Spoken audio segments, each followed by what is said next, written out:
Wait, what? No, no. Bob Iger admits this? No, I gotta listen to this. This is by Critical Drinker, y'all. Make sure y'all subscribe.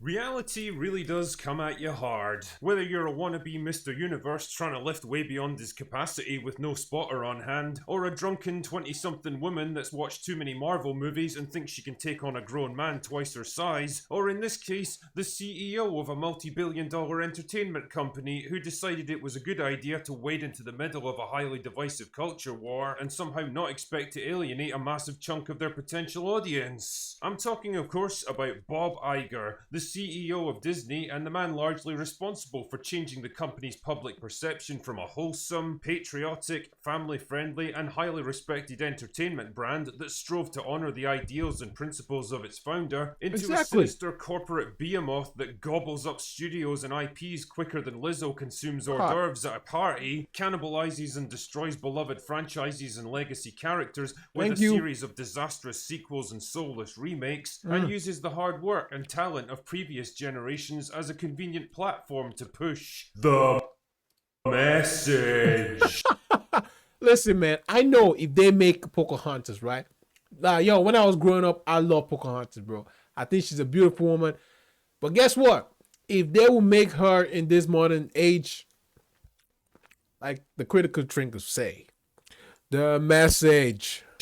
To put it in diplomatic terms, this turned out to be a suboptimal strategy, and in case the collapsing share value, cratering park attendance, flatlining box office revenue, and highly publicised and damaging political battles weren't enough to clue you in on this fact, then a recent statement by old Bob himself during an investor's presentation at Disney World that he wants to quiet the noise around the culture war is really the final nail in the coffin. What do you mean quiet the wars? It's the equivalent of saying, yeah, I fucked up, bro. And it's as close as we're likely to get to a public admission that people aren't buying what they've been selling, no matter how many times they try to do it. And the only option now is to either change course rapidly or go bankrupt. Now, I have to admit, my first reaction to this statement was...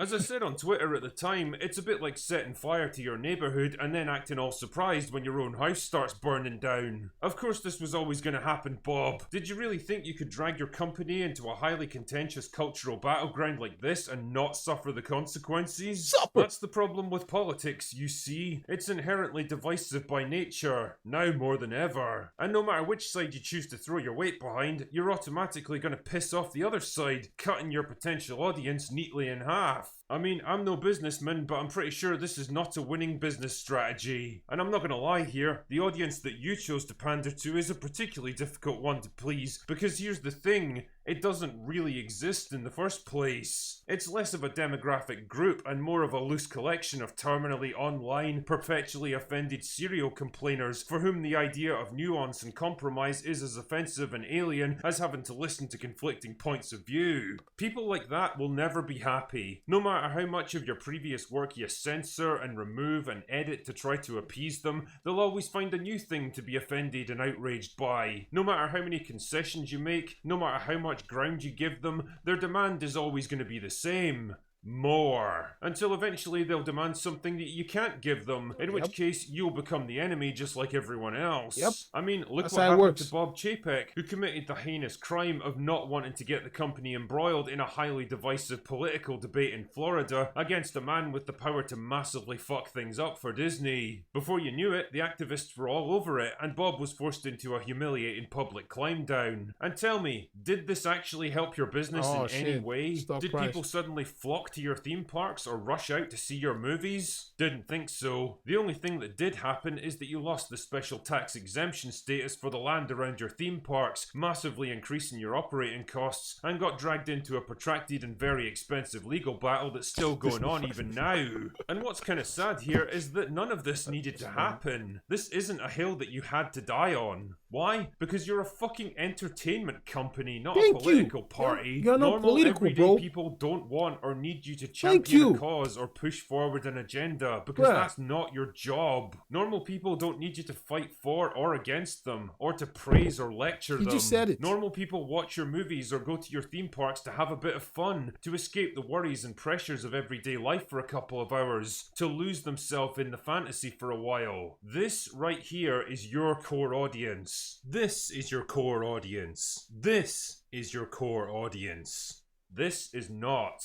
And the last thing your core audience wants from a family entertainment company is to run into the same preachy, divisive pandering they get bombarded with on a daily basis. And the thing is, while I can at least respect the fact that Iger's finally acknowledged the problem he created and what he needs to do to fix it, I don't think he appreciates the monumental effort it's actually going to take. Talk is cheap. Actions are what counts here, and this one's gonna require the Mount fucking Everest of actions to put right. Disney as a corporation is riddled with this stuff now at every level. It's become part of the corporate culture, mostly because he allowed it to happen. He let the foxes into the hen house, and not only are they eating all of his chickens, but they're multiplying at an exponential rate. And believe me, they are not gonna leave without a fight. Getting rid of them is gonna require mass firings on a level never before seen, gutting the company from top to bottom, not to mention ongoing vigilance to make sure they never get back in. And to be honest, I just don't know if a 72-year-old man who's already postponed his retirement multiple times has the resources, the energy, or the political capital to get the job done. Reality truly does come at you hard, but I think in Disney's case, they might be a few years too late in acknowledging it.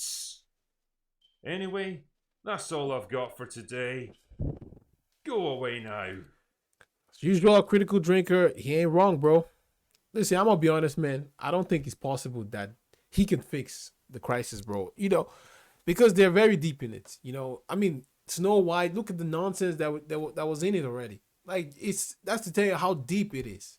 So I don't know what Bob Iger is talking about. He's saying we gotta quiet the noise, nigga. It's too late. Y'all screwed up. Y'all invoke your politics in Marvel films. You invoke your politics even in cartoons, my nigga. Cartoons that are for young kids. You impose that shit. Our beloved characters that we grew up watching. Okay, you want to do a remake? Sure. Do a remake. But no. You got to change the whole narrative. Oh, he can't be saved by a prince. What the hell? What? Like, I'm strong and independent. Yeah, okay. You expect us to go watch that shit, right? Yeah, sure. Not only that, even in Aladdin, making Princess Jasmine the Sultan. What the fuck going on here? This is not supposed to be the way Disney go about their entertainment. Give us entertainment, clean entertainment. We don't want no politics. We don't want to stuff shoved in our faces. You know? I don't understand this nonsense woke shit. And now you go to parks, you got all this LGBT nonsense there, man. And at the end of the day, people say we don't want that. Y'all say, oh, we hate us. We're homophobic with this, that, blah, blah. Just leave the kids out of this, bro. Okay? This is an entertainment company, like the Critical Drinker said. It's an entertainment company. You know, nobody gotta know what the hell going on in the real world. Just give us entertainment. It's that simple. It's very easy to clean up your mess, but y'all won't do it. I don't think he can do it, bro. Like, I'm being honest, man. Like, Bob Iger, he saw the downfall of Disney and he quit. Give my nigga Bob Chapek. Chapek was confused as hell. Got his ass fired. Now they brought back Bob Iger. And what is he doing? Look at the comment he said about the strike. Listen, man, I don't want to go into that, but Critical Drinker, you're right, man. You know, again, he's admitting that they went too far, but it's too late, bro. It's literally too late. Because I know, I don't, like, yo, I don't care about Marvel films that are coming out. I don't care about what Disney got to offer me. That's how crazy it is. I'm just watching the old movies. The one made in the 2000s, 1990s. Because when you watch it, you see how clean and just beautiful it is. Lovely stories, creative ideas. But now, there's nothing like that. There got to be some woke shit in every film that Disney puts out. Anyways, I rest my case. If you guys enjoyed this video, give it a thumbs up. I'll see y'all next time. Take it easy. Please subscribe. Thank you. Peace.